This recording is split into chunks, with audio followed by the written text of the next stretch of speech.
Just চাল কুমড়াটা খাওয়ার উপযোগী হলো। মাশাল্লাহ। তো চলে যাচ্ছি চাল কুমড়া কাটতে। সকাল সকাল নাস্তা করে মাত্র বের হয়েছি। দেখুন কি সুন্দর লাগছে সকালের প্রকৃতি। তো হেঁটে হেঁটে যাচ্ছি, এই যে ঘরের পাশেই হচ্ছে সেই গাছটা। তো চাল কুমড়া কিন্তু বেশি দেরি করে রাখা যায় না, এটা যদি বেশি বড় হয়ে যায় তখন কিন্তু ভিতরে শক্ত হয়ে যাবে, তাই ছোট অবস্থায় কুচি অবস্থায় খেয়ে নিতে হবে।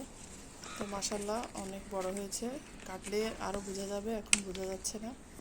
তো আমার মোবাইলটা ধরার কেউ নেই, তাই আমি ওনার সাথে ঝুলিয়ে মোবাইলটা রেখে দিলাম। এরপর আমি সিজার দিয়ে কাটছি।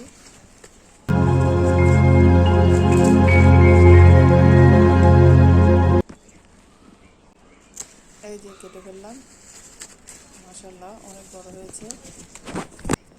তো এটা খাওয়ার উপযোগী হয়ে গেছে, আর বেশি দিন রাখলে কিন্তু এটা খাওয়া যেত না। তো এটা চিংড়ি মাছ দিয়ে রান্না করা হবে।